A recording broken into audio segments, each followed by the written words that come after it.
Imagine कीजिए, आप एक रेस्टोरेंट ओनर हैं।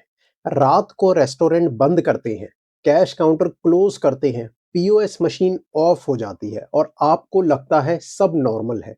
लेकिन उसी वक्त कहीं और एक सिस्टम साइलेंटली आपका डेटा एनालाइज कर रहा होता है और फिर एक दिन इनकम टैक्स डिपार्टमेंट का सर्वे हो जाता है। सवाल सिंपल है, ऐसा क्यों हो रहा है? 9 मार्च 2026 को इनकम टैक्स डिपार्टमेंट ने फूड एंड बेवरेज सेक्टर में एक nation wide verification drive start की।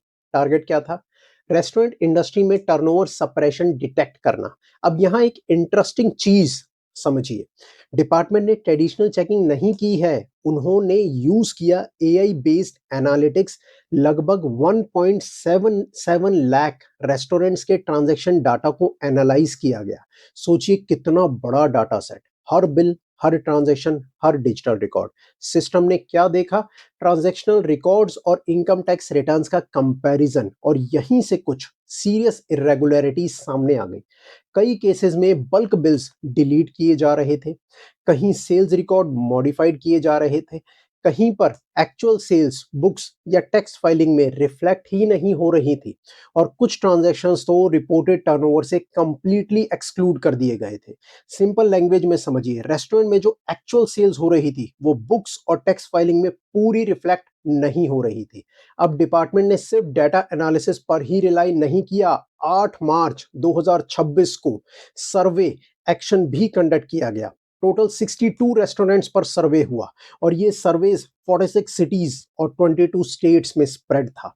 मतलब ये कोई स्मॉल एक्सरसाइज नहीं थी, ये नेशन वाइड वेरिफिकेशन ड्राइव थी। प्रिलिमिनरी फाइंडिंग्स ने सबको सरप्राइज कर दिया, हैरान कर दिया। तकरीबन 408 करोड़ की सेल्स सप्रेशन आइडेंटिफाई की गई सिर्फ 62 रेस्टोरेंट्स के सर्वेज में। अब इन्वेस्टिगेशन अभी भी ऑनगोइंग है, इसका मतलब ये स्टोरी यहीं खत्म नहीं हुई है। अब यहाँ एक और इंपॉर्टेंट डेवलपमेंट समझिए, डिपार्टमेंट सिर्फ एनफोर्समेंट मोड में नहीं है, वो वॉलंटरी कॉम्प्लायंस को भी एनकरेज कर रहा है। इसी पर्पस से एक कैंपेन चलाया जा रहा है जिसका नाम है सक्षम नज कैंपेन। इस कैंपेन के थ्रू डिपार्टमेंट 63,000 आइडेंटिफाइड रेस्टोरेंट्स को ईमेल और मैसेजेस भेज रहे हैं। मैसेज सिंपल होगा, अगर रिकॉर्ड्स में कोई मिस्टेक है, अगर इनकम रिपोर्टिंग में कोई गैप है, तो उसे वॉलंटरी करेक्ट कर लीजिए। यहाँ एक प्रैक्टिकल मैसेज भी छुपा हुआ है। आज के टाइम में डाटा साइलेंट नहीं रहता। हर पीओएस सिस्टम, हर डिजिटल पेमेंट, हर ट्रांजैक्शनल रिकॉर्ड कहीं ना कहीं ट्रेसेबल होता है। इसीलिए बिजनेस का एक सिंपल रूल याद रखिए, शॉर्ट टर्म एडजस्टमेंट कभी कभी इजी लगता है, लेकिन लॉन्ग टर्म ट्रांसपेरेंसी ही सेफ स्ट्रेटजी होती है। और एक और लाइन जो मैं हमेशा बोलता हूँ, सिस्टम गलत नहीं होता, उसे गलत हैंडल किया जाता है।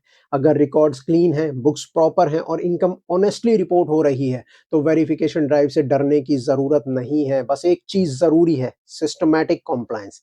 अगर आप बिजनेस रन करते हैं, चाहे रेस्टोरेंट हो या कोई और सेक्टर, तो एक सवाल खुद से जरूर पूछिए, क्या आपके ट्रांजैक्शन रिकॉर्ड्स और टैक्स फाइलिंग परफेक्टली मैच करते हैं? क्योंकि आज के जमाने में डाटा चुप नहीं रहता।